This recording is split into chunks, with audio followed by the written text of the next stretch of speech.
Hello tout le monde et bienvenue dans un nouvel épisode de Papote et Popote. Aujourd'hui c'est un épisode un peu spécial puisqu'il va être en visio et je vais retrouver Lexi que j'ai connue grâce à Instagram et donc on va papoter ensemble et on a décidé de faire un petit goûter ensemble. Donc moi je me suis préparée, j'ai commandé un acai bowl mais qui est fait avec du pitaya, du granola, des fruits rouges, du coulis de pistache, bref plein de bonnes choses et je ne sais pas ce que Lexi aura préparé pour son goûter mais on va tout de suite le savoir. Et si vous me rejoignez sur cette vidéo, moi c'est Caroline, Appétit Libre sur les réseaux et je teste des restos en compagnie d'invités qui me parlent de leur rapport à l'alimentation. Mais parfois je peux aussi faire des vidéos en visio pour les personnes qui ne peuvent pas se déplacer à Paris. Donc si ça t'intéresse, n'hésite pas à me contacter sur Instagram. Allez, c'est parti pour la vidéo!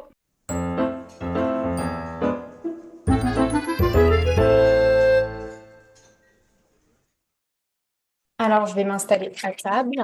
Et puis nous dire ce que tu t'es préparé accessoirement aussi en termes de goûter. C'est pas très beau, hein.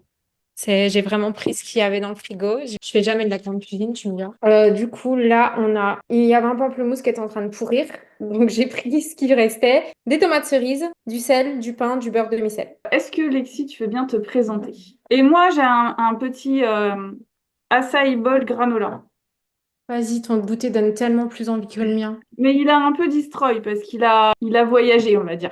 J'adore. Ok. Ça marche. Alors moi, c'est Lexi MRC sur les réseaux sociaux. De métier, à la base, je suis diététicienne, nutritionniste et coach sportive. Je fais que du one-to-one, enfin, je faisais que du one-to-one personnalisé en ligne. Ouais.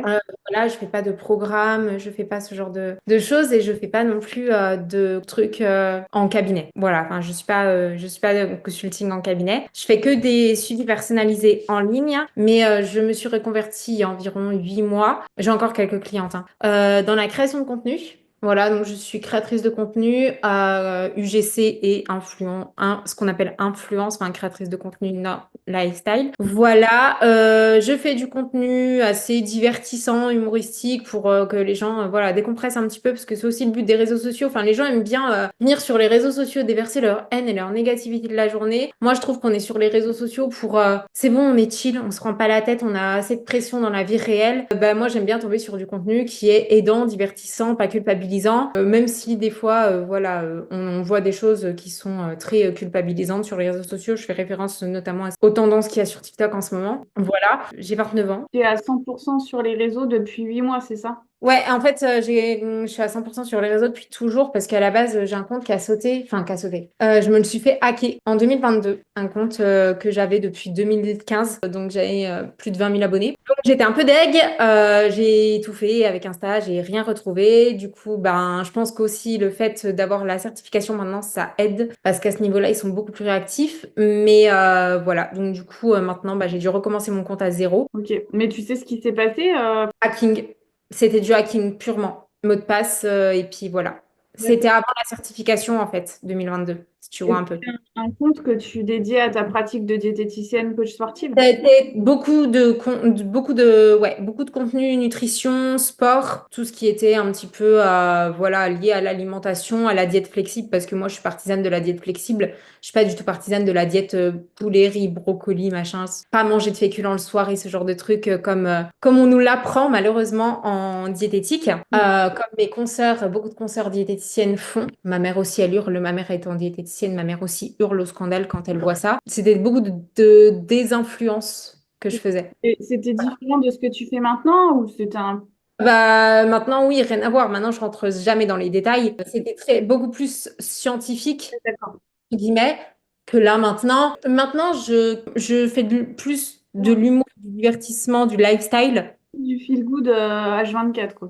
Jamais, voilà, quand je fais des blagues sur le Nutella ou sur hier le cornichon, voilà, j'aurais pu dire oui, disclaimer, le jus de cornichon, c'est super bon pour faire une super vinaigrette ou c'est super riche en sodium pour les sportifs et tout.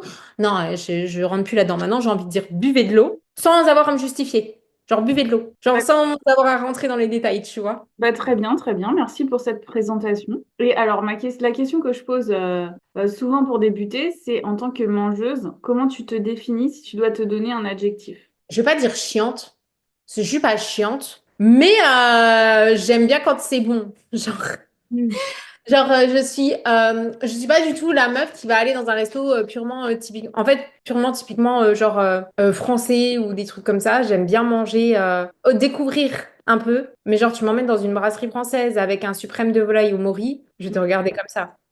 Dire, ben, on peut pas aller au buffet chinois qui est à côté, non, voilà. Ouais, je suis une mangeuse curieuse. Voilà, je dirais curieuse. J'aime bien goûter à tout, j'aime bien découvrir. Je pense aussi que c'est parce que j'ai grandi sur une île où bah, la culture enfin, c'est multiculturel. J'ai grandi à La Réunion. Ah. Donc, du coup, ben, t'as du malgache, t'as du chinois, t'as du thaï, t'as de l'indien. La culture créole au niveau culinaire, c'est un truc de fou. Donc, je pense que c'est aussi pour ça. Et le choix du snack goûter, Là, c'était j'ai pris tout ça dans le frigo, hein. parce que c'était les restes de ton frigo? Le pamplemousse, quand il finir, les tomates cerises, il en restait quelques-unes dans la barquette. Le pain et le beurre, ben, parce que le pain et le beurre de micelle, c'est la vie. Ouais. T'es plutôt team salé ou team sucré alors? Ça, vraiment, ça dépend de mon humeur. Il y a des fois, je vais avoir envie que de salé, pendant une période même. Et il y a des fois, c'est full sucre, quoi. Hmm. Par contre, je finis jamais un repas sans un petit note sucré. D'accord. Ça, c'est la base. Je peux pas. Même si j'ai plus faim, c'est obligé. Donc t'es plutôt, enfin t'es pas du genre à manger forcément sucré au goûter Non, et j'ai pas de même au petit-déj. Au petit-déj, en ce moment, je suis très, je pense qu'on l'est tous, très obsessionnelle quand j'ai un plat que j'aime, un repas que j'aime, je vais le manger en boucle pendant des semaines et après plus du tout. Genre, tu vois, je peux te manger là en ce moment, ben, tous mes petits-déj, c'est omelette, pain, beurre au fromage et un fruit. d'accord. Et j'ai trouvé une recette d'omelette que j'aime trop, du coup, je la fais tout le temps, en boucle. Et un jour, je vais plus du tout en avoir envie et je ferai autre chose. À un moment donné, j'avais des yogurt bowls en permanence. Voilà. Je pense qu'on fait tous un peu ça. Enfin, Vas-y. j'en ai parlé sur Instagram et apparemment, je suis pas la seule à faire ça, donc ça va. Ouais, il y a pas mal de gens ouais, qui fonctionnent comme ça. Mes repas, j'ai pas de règles. Et par rapport à ton parcours, comment t'en es arrivé à faire des études de diététique et à t'intéresser à ça? Alors, si on remonte, dans mon adolescence, fut un temps où j'étais jeune et j'avais des troubles du comportement alimentaire. Donc ça, j'en ai parlé vaguement sur mes réseaux sociaux parce que bon, Je te suis pas depuis longtemps, donc c'est vrai que je connais non, pas. j'en parle quasiment pas parce que actuellement j'ai perdu énormément de poids suite à mes problèmes de santé mentale. Donc là je parle pas de TCA du tout. J'ai pas voilà, contrairement à ce que beaucoup pensent, et j'en ai parlé d'ailleurs samedi, j'ai des gros soucis d'anxiété et d'une crise d'angoisse. J'ai un syndrome de l'intestin irritable, type D, type diarrhéique. Et en fait, les crises d'angoisse influent sur mon syndrome de l'intestin irritable. Donc déjà, elles me coupent l'appétit, ce qui fait qu'il y a des fois, je peux pas manger. J'étais sous Vogalib des fois pour pouvoir manger parce que sinon, je pouvais ne pas manger pendant des jours. Et c'était très compliqué. Je vomissais dès que j'avais un stress ou quoi que ce soit, c'était une cata. Et du coup, avec le syndrome d'intestin irritable type D, c'est type diarrhée. Donc ça accentue les diarrhées. Donc du coup, double élimination, c'était horrible. Et ben, si tu me suis pas depuis longtemps, en fait, avant, je faisais des compétitions en bodybuilding Ok. et j'ai toujours eu beaucoup de mal à prendre du poids. Hmm. À un moment donné, je faisais des what I eat dans mon ancien compte où je mangeais 3200 calories. Voilà, et je prenais pas un pet en une semaine. Mon coach, il me dit, t'as un TGV. Un TGV. Mon métabolisme est un TGV. Donc, tu associes les trois, ce qui fait que en 2 ans, mon poids, il a fait comme ça. Et là, actuellement, bah, du coup, voilà, j'essaie de reprendre du poids. Donc, du coup, j'ai commencé une thérapie pour mon anxiété et mes crises d'angoisse. J'essaie de manger plus et surtout ben, d'éviter les choses qui m'angoissent beaucoup pour justement ne pas avoir l'appétit coupé et pouvoir reprendre du poids. Et du coup, par rapport à ton passé, Donc, TCA, je, voilà, j'en viens à mon passé de TCA, du coup, qui n'a rien à voir avec ce que je vis actuellement. Donc, c'est pour ça, ça me fait beaucoup rire quand on me dit j'ai des TCA parce que je sais ce que c'est que d'avoir des TCA. Du coup, je me dis, ben non, en fait. Bref, quand j'étais petite, j'avais donc des troubles du comportement alimentaire de mes 15 à mes 19 ans. ouais. Ma mère s'est énormément documentée sur le sujet de la diététique et du coup, elle a fait des études en diététique à 46 ans. En fait, elle a fait des recherches pour moi, pour voilà, savoir un petit peu bah, qu'est-ce que je pouvais faire pour reprendre du poids, en fait, à ce moment-là. Et finalement, bah, elle est tombée dedans. Donc, elle a repris des études et elle est tombée dedans. Et au final, bah, elle est devenue diététicienne. Elle l'est encore actuellement. Et moi, du coup, je suis partie faire mes études. Ben, en fait, quand j'ai voulu m'en sortir dans les TCA, donc j'ai dit ciao papa, ciao maman, je vais dans un institut spécialisé et quand je ressors, je pars. C'est que je serai guérie et je pars. Donc je suis partie faire des études en communication et au final, en fait, j'ai tellement baigné dans la diététique et la nutrition, je me suis inscrite aussi à la salle parce que j'ai un coach pour m'aider à reprendre du poids, mon psychiatre m'avait prescrit des séances de musculation. Et ça m'a tellement plu que bah, je passais plus de temps à la salle et à me renseigner sur la nutrition sportive, etc. Et je me passionnais pour le truc. Donc, du coup, j'ai fini ma licence, j'ai passé ma licence et après, j'ai enchaîné sur un BTS diététique. Je savais que j'allais rien apprendre en nutrition, mais je voulais le diplôme pour, au cas où je voulais aller en hôpital et surtout pour avoir les bases en physiologie et métabolisme, tout ce qui est pathologie. Diabète, hypertension, tout ce qui est insuffisance rénale, etc. Voilà, pour avoir un petit peu tout ce qui était biologie et tout ce qui était physiopathologie. À côté de ça, j'ai passé une formation de coach sportif axée musculation. Et voilà comment je me suis lancée là-dedans. Et les TCA, c'était quoi? C'était plus boulimie, anorexie Anorexie mentale, choc psychologique. Et à l'époque, c'était en Et comment, 2011. et comment tu Donc, t'en es sortie alors?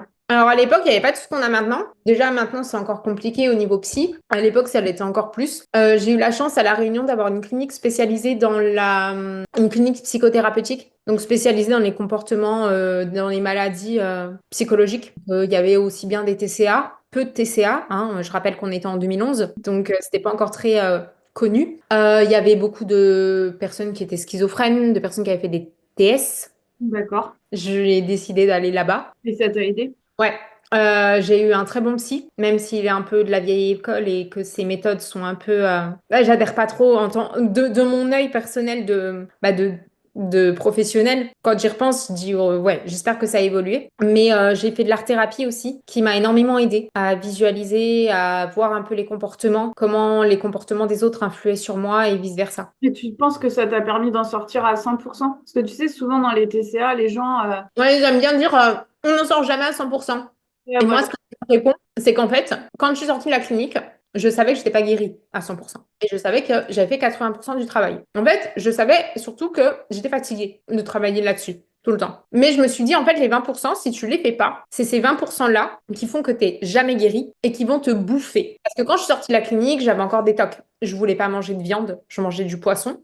Je voulais pas manger de viande. J'avais peur de manger du lactose. J'avais peur de sortir au restaurant. Il y a encore plein de tocs comme ça que j'avais. J'avais peur de manger le midi, pour te dire. Et je me suis dit, si tu le fais pas, si tu continues pas à le faire, ben t'en sortiras jamais. Et c'est ça. Et en fait, c'est ces 20%-là, c'est les plus durs à faire. Parce que tu es fatigué des 80% que tu viens de te taper. Parce que tu pagais pendant des années à guérir ces 80%-là. Mais si tu vas pas au bout, t'en sortiras jamais. La majorité des gens ne font pas ces 20% parce qu'ils en ont marre. Ils se Oui, contentent du minimum, enfin du 80 qu'ils ont fait. oui. C'est déjà tellement mieux que ce que tu vis avant, donc forcément tu... Ouais, mais c'est mieux, mais c'est pas suffisant. Moi, j'estime que si tu as peur d'un aliment, Oui, peur, hein, je parle pas d'une allergie, je parle d'une peur, c'est que quelque part, t'es pas guéri. oui, oui. Puis de toute façon, tu peux avoir... Même si tu as peur d'un aliment que tu le manges une fois, c'est pas ça qui va te guérir. Enfin, faut vraiment le remanger plein de fois avant de... Que tu comprennes que c'est rien.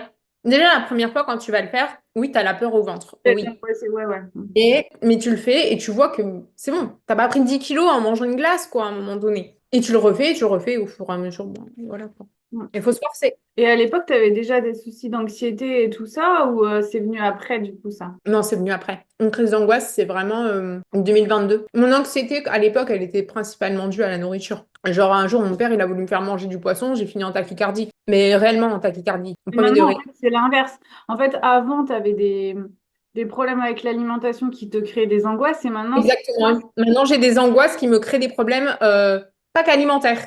Mm. J'ai des problèmes de sommeil, j'ai des problèmes, du coup, avec le syndrome de l'intestin irritable. Mais Petite ça, j'ai anecdote, pas pas l'impression. glamour. Mais j'ai reçu un mail, c'était quand? Je crois que c'était jeudi. Ma mère, elle était là. Elle dit, oh non. Ma mère, elle était là et je reçois un mail, je fais, oh oh. Et le mail, je l'avais pas ouvert, ça m'a créé un stress. Et j'ai dit, j'ai reçu ce mail de tel organisme, ça me stresse. Elle me dit, mais ouvre-le. Je fais, il faut que j'aille aux toilettes avant. Voilà, pour te dire à quel point ça évacue directement, tu vois. Les problèmes de digestif, t'as pas l'impression qu'ils sont apparus au même moment que le TCA ou c'était après? Parce que souvent, Les les problèmes TCA, ça donne digestifs, des... j'en avais quand j'étais petite. En fait, le stress m'a toujours créé des problèmes d'évacuation de diarrhée. Quand j'étais au lycée, avant le lycée général, j'ai fait un lycée pro. J'ai tout fait à l'envers, moi. Et j'avais un examen. Et le matin de l'examen, j'étais tellement stressée que je me suis vidée littéralement. C'était un examen pratique, un CCF équitation. J'étais vide sur le cheval, mais je l'ai fait. Ouais. Donc, ça a toujours... Et j'avais quel âge? Ouais, juste avant les TCA. Après, il y a aussi une théorie comme quoi, des fois, les TCA se déclenchent pas trop longtemps après les problèmes digestifs. Parce que tu vois, des fois, tu as un problème digestif qui peut être aigu, tu vois. Du coup, ça te stresse, ça te fait modifier ton alimentation. Et après, tu es dans le cercle vicieux du TCA. Après, moi, mon syndrome d'intestin irritable, il est apparu après mes compétitions, en 2021. En 2021, quand j'ai fait ma rebirth, donc après ma compète, j'ai commencé à avoir des grosses douleurs. Je pense qu'en fait, déjà, de nature, j'ai des problèmes de foie, de sécrétion biliaire. Donc, depuis ma naissance, en fait. Donc là, après, j'ai eu quand même des gros soucis. En fait, les TCA déclenchent des problèmes intestinaux, que ce soit la boulimie, l'hyperphagie, L'inverse. Enfin, ça dérègle le microbiote, en fait, de par l'appauvrissement. Pour ceux qui font de la boulimie vomitive, oui. ça dérègle carrément le microbiote, mais par l'hyperphagie, c'est pareil. Oui, Les oui. quantités de bouffe Mais ingurgitées, non, mais enfin voilà. des fois, des fois, tu peux avoir comme facteur déclenchant un trouble digestif aussi. Ouais, aussi, ouais. Mais là, c'est carrément on dit que 80% des personnes qui ont eu des TCA ont un syndrome du côlon irritable ou des SIBO. Ouais, Un ouais. SIBO. Et moi, je pense que c'était là, ça dormait. Et le fait d'avoir eu la compétition qui fait quand même subir un énorme stress au corps, on va pas se mentir. Et mon corps, il a tellement stressé que la reverse diet, elle a été En mais fait, longue. t'as fait du bikini, t'as fait des compétitions bikini après.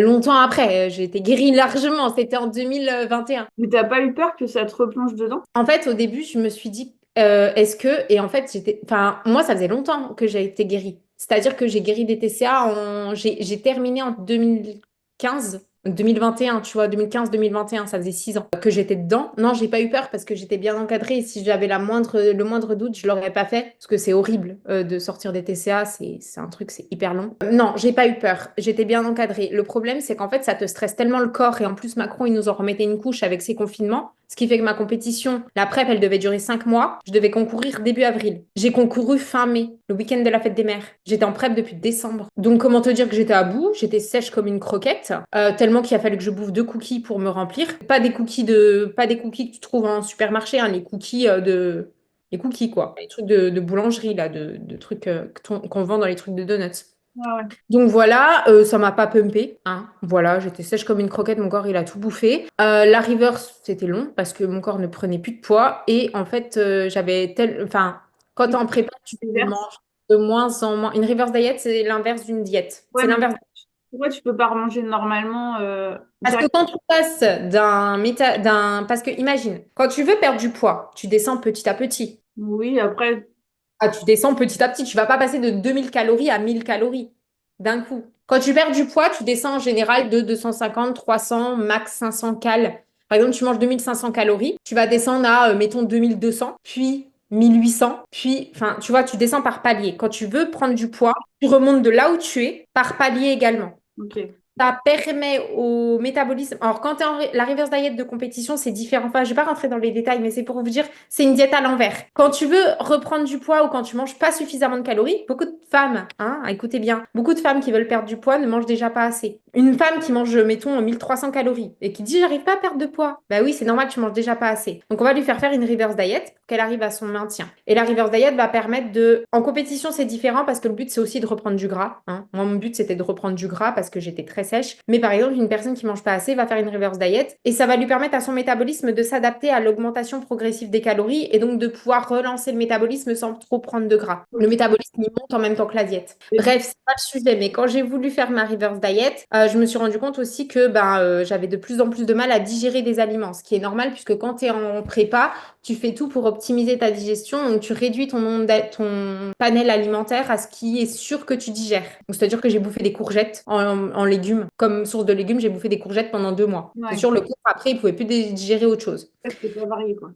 Bah ouais, forcément, mais tu fais à tout pour que ta digestion, elle soit au top. En fait, il faut que ta digestion, elle soit nickel chrome. Après, j'ai découvert que j'avais un syndrome d'intestin irritable, donc j'ai fait le régime le FODMAP pour justement réintroduire les FODMAP pour désenflammer mon système, etc. Donc, au niveau du panel alimentaire, j'ai tout rétabli pour justement plus avoir de problèmes digestifs liés à ce que je mange. Mais bon, quand tu as des crises d'angoisse, dans tous les cas, les problèmes digestifs, ils sont là. Ouais, et donc toi, c'est lié à certains aliments. Et j'ai eu quelques aliments maintenant que je digère pas très bien. Moi, ce qui me dérange, c'est que, enfin, je sais pas comment c'était avant pour toi quand tu étais en anorexie, mais du coup, quand tu fais une compétition, tu es obligé de tout compter. Enfin, tu dois compter tes Moi, calories. je suis un peu flexible. Donc, dans tous les cas, par exemple, j'ai mangé du chocolat jusqu'au dernier jour de ma prep. Moi, enfin, en fait, c'est jamais flexible parce que tu es quand même restreint sur la quantité. Alors, tu es restreint sur la quantité quand tu comptes tes macros, ça c'est sûr. Mais comparé à une diète où Oui, on propose des aliments, là, tu es libre de choisir tes aliments. Tu vois la nuance? oui, je vois très bien la nuance. Moi, Alors, c'est aussi moi, des... ce que je pense, c'est que c'est pas adapté à tout le monde et que si t'es pas détaché des chiffres et de l'alimentation émotionnellement, tu dois pas le faire.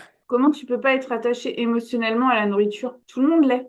C'est faux. L'alimentation, c'est... Tout le monde l'est parce que tu interroges des femmes. La majorité des hommes n'en ont rien à foutre. Oui, mais Je ça peux veut te pas dire dire que qu'ils j'avais sont un pas coach qui attachés. n'en avait rien à foutre de ce qu'il mangeait tant qu'il mangeait, hein. Oui, mais ça veut pas dire qu'ils sont pas attachés émotionnellement, tu vois. Il y a toujours une part d'émotion quand tu manges. Non, ça, c'est parce que c'est dans notre culture. C'est ce qu'on veut t'inculquer, c'est ce qu'on veut nous inculquer dans la société. Oui, l'alimentation, quand on est petit, t'as eu un bobo, je te donne un bonbon pour te réconforter. Ou t'as eu un dessert, ou je te fais un gâteau parce que t'as eu une bonne note. Ouais, Oui, mais ça peut être aussi partager un repas le soir en famille. Pour moi, c'est émotionnel. C'est un ah, mais partage. c'est pas la nourriture, c'est le moment. Ouais, mais la nourriture en fait partie quand même. Dans notre société, oui, mais je pense qu'on peut... Non, on n'est pas forcément tous attachés émotionnellement. Je pense que c'est vraiment... Soit on a un souci émotionnel, rien à voir avec l'alimentation, soit on a un souci relationnel avec l'alimentation dans ce cas-là. Mais oui, on se fait plaisir en mangeant. Mais quand tu dis, tu vois, par exemple, j'aime bien finir mes repas par une note sucrée. Je pense que t'as pas forcément hyper faim, mais t'aimes bien finir par une note sucrée. Pour moi, ça, c'est du émotionnel. Donc, Mais pour moi, c'est c'est normal, tu vois. ouais, oui, du plaisir gustatif.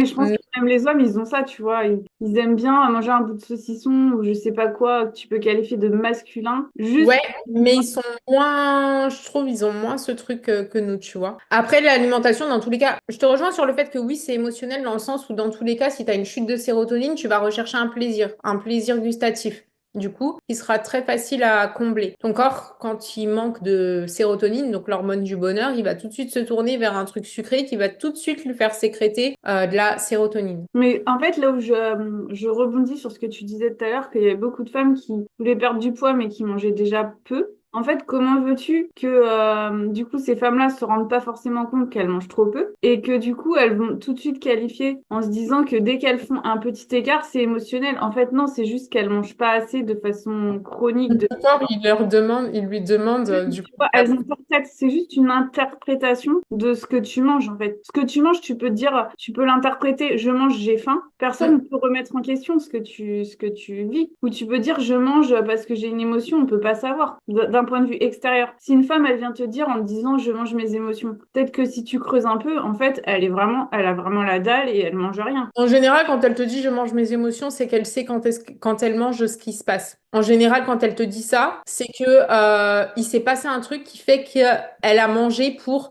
masquer son émotion, pour pas la faire ressortir. Mettons, elle a eu une contrariété ou elle a un stress. Plutôt que de s'écouter, de se dire ok, pourquoi je suis stressée, qu'est-ce qui se passe? Elle refoule son émotion et du coup, elle mange pour pas y penser. Et après, tu vois, sur une femme qui est au régime permanent, c'est normal que quand elle a une émotion, elle va se tourner vers la nourriture parce qu'en fait, elle est déjà de base.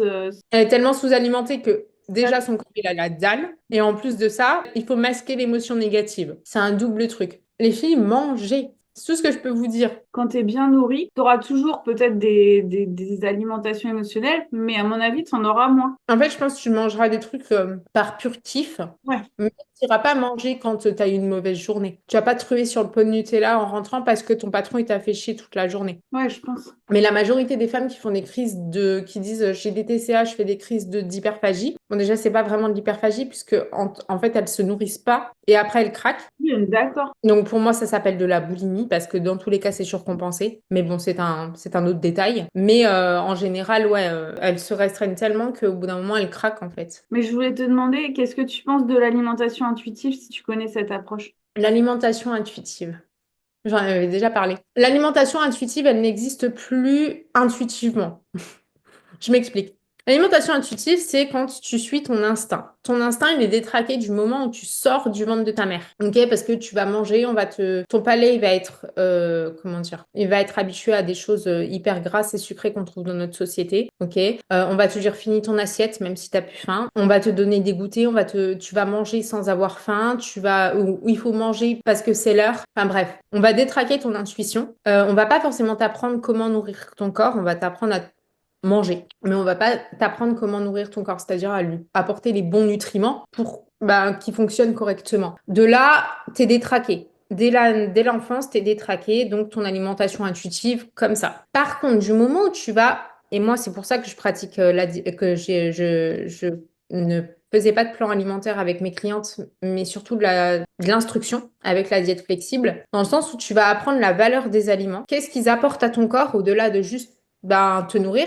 Par exemple, qu'est-ce que des pâtes t'apportent? Où est-ce que tu trouves des protéines? Pourquoi faut manger des protéines? De là, tu vas réapprendre un petit peu à manger. Tu vas redonner à ton corps des aliments dont il a besoin. Lui, il va prendre les informations et après, à force d'apprendre, tu sauras quoi mettre dans ton assiette pour nourrir ton corps, mais aussi ton corps va te réclamer ce dont il a besoin. Tu vas savoir le nourrir intuitivement. Du coup, il faut repasser par un réapprentissage. Dans l'enfance, on n'est pas forcément détraqué. Si t'as des parents qui te donnent une éducation, enfin, La majorité, non mais on va pas se mentir que la majorité des gens ne savent pas manger. bah, après, quand tu regardes ancestralement, nos grands-parents, tu vois, ils n'avaient pas de notion diététique et pourtant, ils s'en sortaient quand même. Je suis désolée, mais nos grands-parents à l'heure actuelle qui ont connu l'abondance après la guerre, moi ma grand-mère elle avait du diabète de type 2, hein, parce qu'ils ont vu le truc arriver, ils ont vu les trucs arriver en abondance, donc ils ont des fourmis quoi, un peu. Et non, moi je suis désolée, ils avaient pas de notion de nutrition, mais du moment où il y a eu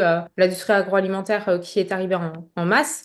C'est toujours intéressant d'avoir des notions de nutrition, mais pas pousser, tu vois, Moi, genre, je trouve que c'est pas intéressant de les avoir poussés, mais c'est bien de savoir, bah voilà, mon corps, il a besoin de protéines tous les jours et pas juste 3 fois par semaine, voilà, parce que il y a pas de stocks qui sont faits, hein, d'un jour sur l'autre. C'est pas des glucides, c'est pas des lipides. C'est bien de savoir qu'il faut des lipides dans l'alimentation. C'est bien de savoir que au petit déjeuner, c'est pas que du pain et de la confiture avec un bol de lait chaud. Après, moi, ce que je regrette, c'est que dans cette approche-là que tu décris, il n'y a pas de notion apportée aux sensations, enfin, aux sensations corporelles, tu vois. Quand tu commences à pratiquer l'alimentation flexible, tu commences à ressentir un peu plus de sensations réelles, c'est-à-dire pas menées par l'émotion. Oui, Voilà, par exemple, là, tu vois, moi, je mange du salé parce que j'ai envie de salé. Pourtant, le goûter, on t'a toujours appris que c'était sucré depuis l'enfance. On va dire, on a eu des goûters que sucrés. il y a des parents qui donnent du salé aussi, hein. Des bouts de fromage et du pain.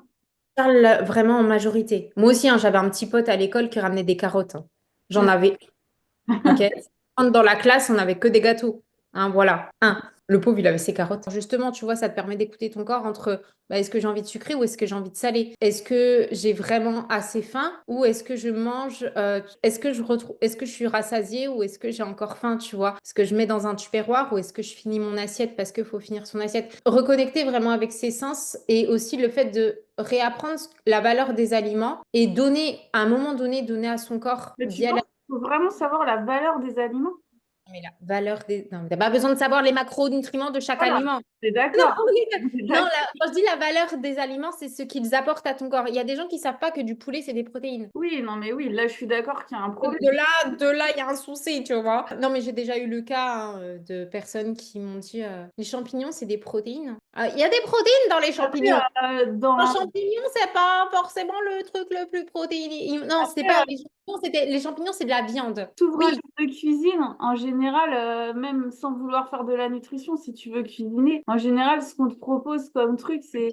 ouais, le pire, c'est la pâtisserie. Si t'as pas un minimum de notion de nutrition en pâtisserie ou en boulange, t'es dans l'AD. Vraiment. Pourquoi? Bah, il faut quand même savoir un petit peu pour les émulsions, les trucs comme ça. Quand tu es pâtissier ou boulanger, il faut quand même savoir, par exemple, que La chimie. il faut de la protéine de blé pour faire du pain qui soit bien. Ouais, mais c'est de la chimie. C'est de la biochimie, oui. Ouais, c'est ça, Et parce ça que par dépend des exemple, le gluten, conditions. si tu mets de la farine sans gluten, la texture va être différente. Ouais, Ça, mais c'est pourquoi le gluten et qu'est-ce qu'apporte le gluten dans des cours de CAP de boulangerie-pâtisserie et ouais. tout. Voilà. Mais tu as pas besoin, de savoir les macronutriments, de tous tes aliments. Je parle juste d'être conscient de ce que tu mets dans ton Oui, assiette oui, de et de ce protéines. dont un corps humain a besoin pour fonctionner. Je dis juste, que, bah, pour ta santé, il faut quand même avoir un minimum de connaissances parce qu'il y a beaucoup de personnes qui, ben, tu te rends compte que dans la journée, bah, ils ont mangé que des aliments qui ils s'en rendent pas compte, mais que des aliments qui sont vides de nutriments, de vitamines, de minéraux et après ils se disent: «Je suis fatigué, j'ai tel problème de santé et nanani et nanana». Bah oui, mais ton alimentation est vide. Que maintenant, avec le PNNS et tout ça, les gens, ils savent pas. Non, mais déjà, le PNNS, hein, voilà. D'accord, c'est pas terrible, mais ça donne des bases. Ouais, mais elles sont un peu. Enfin, ouais, je vais pas rentrer dans une théorie du complot. Oui, ça donne des bases. Oui, il peut y avoir des théories du complot si tu veux. C'est pas ça, c'est que pour moi, c'est mené par des industriels. Donc, dans tous les cas, ils vont te dire ce qu'ils veulent pour que tu achètes. Mais Ouais, faut mais pas. après, bon, les 5 fruits et légumes, voilà, ça reste quand même le truc classique. Oui, ça c'est bien. Les 3 produits laitiers, ils sont pas forcément. Faut manger des produits laitiers, mais t'es pas obligé d'en manger 3 par jour. T'es pas obligé d'en manger 3, je suis d'accord aussi. Mais ouais, enfin, c'est sûr que ça donne des trucs bien et des trucs pas bien. Voilà, les recommandations en protéines et après tu te demandes pourquoi les gens ont autant de problèmes d'obésité. Tu te dis: «Oui, d'accord, pas trop, mais c'est pas grave, c'est pas un problème». Voilà ou voilà, diaboliser certains lipides. Moi, je suis désolée, je mange du pain avec du beurre demi-sel, mon cholestérol, il va très bien, hein. Ouais, faut arrêter de diaboliser le beurre, pitié. Mangez du beurre. On est en France. De toute façon, il y aura toujours des trucs, ils voudront toujours qu'on diabolise des trucs. À un moment donné, ils valorisaient l'huile de coco, nanani, nanana, maintenant on est en train de la détruire. Enfin, ça change tout le temps, mais Il y a tout le temps des modes. arrêtez de vous compliquer la vie. Mettez dans votre assiette des protéines, des glucides, des légumes et des lipides. Des lipides, oui, faut en manger, mais arrêtez de vous compliquer la vie, en fait. C'est juste avoir des bonnes bases comme ça et quand je dis savoir la valeur des aliments, voilà, c'est savoir qu'une assiette se compose de ces 4 bases-là. Après, tu as pas besoin d'entrer dans des extrêmes. Tu as les 4 dans ton assiette, parfait, c'est bon. Et juste que ça soit des aliments qui t'apportent des nutriments. C'est-à-dire que tu peux avoir les 4 dans ton assiette avec un hachis de chez Picard. Le problème, c'est que lui, il est un peu vide. C'est un mauvais exemple parce que Picard, ils font des bons trucs, mais t'as compris. Je voulais dire avec un plat tout préparé qui Ah sort. oui, d'accord, parce que moi, pour moi, Picard, tu vois, je trouve que c'est de la C'était un qualité. mauvais exemple. Bon, après, ça dépend. Ils ont des trucs, il y a des fois, Ils ont des ils trucs. sont super bien. Mais alors, il y a des trucs, tu te dis pourquoi? Non, mais après, il en faut pour tout le monde, tu vois. Je pense Oui, que. mais ils ont des trucs, il faut pas qu'ils les sortent. Ça se fait pas en surgelé. Moi, je suis désolée, je t'ai dit, je suis adepte des plats asiatiques. J'ai goûté leur feu. C'est ni fait ni à faire. Ouais, c'est sûr qu'il y a des trucs qui c'est dur à faire, hein. Tu fais pas une soupe vietnamienne. Bon, déjà, c'est des boulettes de poulet. Un feu, c'est avec du bœuf.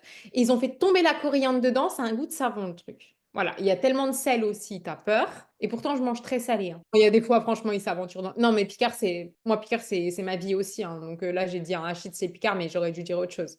Mais t'as compris, je voulais dire un plat tout préparé ou voilà, ou une pizza surgelée. Tu peux avoir tout hein, sur la pizza surgelée, mais elle est un peu vide de nutriments, quoi. Tu vois. Mange un petit peu à côté, quand même, un petit truc à côté. Et on diabolise pas la pizza, hein, parce qu'il y a des gens qui diabolisent les pizzas. Non, non.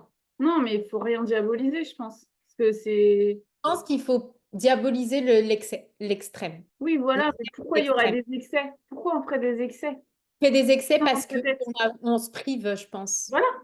Moi, je Je pense pense. qu'on fait des excès parce que parce qu'on diabolise des aliments, justement. Ben Les ouais. personnes qui vont te dire, j'arrive pas à manger que un chocobon. Pourquoi? Parce que oui, parce qu'en fait, tu es tellement privé que tu te Ou dis, alors le t'as faim. caquet. Oh, ben, si t'as faim, tu vas pas manger des chocobons, hein. C'est pas le truc le plus rassasiant du monde, Ah, hein. ben, je pense qu'il y en a qui font ça. C'est l'erreur. Franchement, si j'ai faim, je préfère me préparer un bon plat avec des pâtes, avec de la viande, avec machin.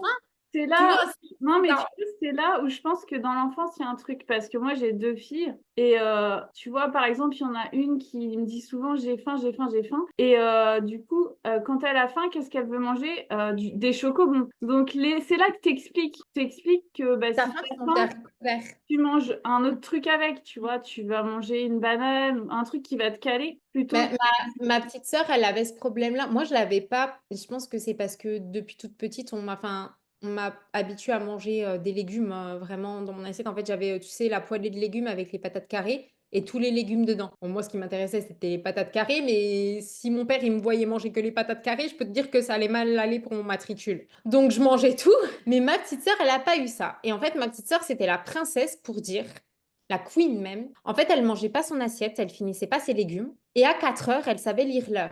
Mais ça veut dire que 4 heures. C'est la seule heure qu'elle savait lire. Que ce soit en digital ou avec les aiguilles. Et à 4 heures, maman, j'ai faim. Ma mère, au bout d'un moment, elle a compris le truc. Elle s'est dit, c'est pas normal quand même. Donc, à un moment donné, elle lui filmait ses assiettes. Et elle lui ressortait son assiette du midi. T'as faim, tu finis ça. Et après, je te donne ton goûter. Parce elle le faisait exprès. Encore une fois, des fois, t'as plus faim pour le salé, mais tu veux bien un petit truc sucré. Oui. On est d'accord. Des fois, ma sœur, c'était tous les jours. Ouais, quand ça se répète, en fait, c'est quand ça se Voilà, répète trop souvent, c'est là c'est que... ça. Au début, ma mère, elle se dit, bon, elle a peut-être encore faim. Elle veut peut-être un petit truc sucré, il n'y a pas de problème. Elle prend son dessert, il n'y a pas de souci. Au bout d'un moment, elle s'est dit, elle me prend un peu pour une pigeonne. Elle l'a fait tard aussi. Parce que à un moment donné, quand elle avait 14 ans, elle mangeait que le matin et le goûter. Parce qu'elle savait que ça n'était que du sucré. Elle mangeait rien à côté. Donc, Ouais, mais voilà. tu vois, là, pour moi, il y a un problème de comportement alimentaire aussi. C'est qu'il y a quelque chose à creuser. C'était pas un comportement alimentaire, hein. C'était Joe la connerie et c'était la queen pour faire ce genre de conneries. Bah, je sais pas, pourquoi tu veux pas manger du salé? Parce que le salé, c'est bon aussi, tu vois. Ah mais non, pour elle, non, c'était le goûter, le goûter, le goûter. Pour elle, ses Et, papilles gustatives, elles n'étaient pas développées. Je pense qu'il y avait un truc dans le biberon qui a fait et elle que... est comment maintenant, ta sœur? Elle mange de tout. Voilà. Non, elle mange de tout maintenant. Mais à un moment, il a fallu refaire toute l'éducation alimentaire. Donc ma mère, du coup, elle s'est acharnée dessus. Et moi, elle me sortait, quand je lui disais j'ai faim, elle me disait, t'as vraiment faim? Est-ce que tu mangerais? Elle me sortait pas une assiette d'haricots verts, hein, mais elle me dit, est-ce que tu mangerais des haricots verts? Si je disais oui sur la tête d'un galeux, elle savait que j'avais vraiment faim. Après, quand tu es vraiment dans l'intuition, moi, j'ai faim, je mange pas une assiette d'haricots verts. Non, mais si tu as vraiment faim, tu pourrais Oui, la tu manger. C'est pourrais. pas que Non, mais je la mange pas. Elle me sortait, comme je te dis, elle me sortait pas une assiette. Mais elle me disait, est-ce que tu pourrais? Si éventuellement il y avait que ça, est-ce que tu vois, t'as vraiment faim? Là où, tu vois, je me dis que c'est très bien d'avoir des données nutritionnelles justement quand tu n'as pas de sensations alimentaires. Mais quand tu as des bonnes sensations alimentaires, et ben quand tu as vraiment faim, tu vas pas être attiré par des haricots verts ou par... Non, mais elle me disait, parce qu'en fait, si je lui disais non, c'était que Oui, vraiment, oui, j'avais pas cette faim vraiment, j'ai parce que compris, ouais. quand tu pourrais manger n'importe quoi, tu sais, à un moment donné, tu arrives, mettons, t'as pas mangé depuis la veille au soir, il est 15 heures, t'as faim, on te propose un vieux rhum steak aux courtes pailles du coin, tu le bouffes. Ouais. Je dis ça parce que courte paille, c'est pas très très bon. Moi, je pense que dans tous les cas, tu peux pas être rassasié si t'as pas mangé quelque chose qui te satisfait au niveau des papilles, tu vois. Mettons, il y a des gens, ils vont dire, bah, j'ai faim, mais j'ai envie de manger, je sais pas, moi, un plat de spaghettis avec à la bolognaise, mettons, et ils vont manger finalement des courgettes avec du blanc de poulet parce qu'ils sont au régime. Ils auront fini, ils seront rassasiés, ils auront le sentiment de plénitude, mais ils auront toujours faim. Oui, oui. Ils sont toujours capables de manger leur plat de Ah, spaghettis. et avec les desserts.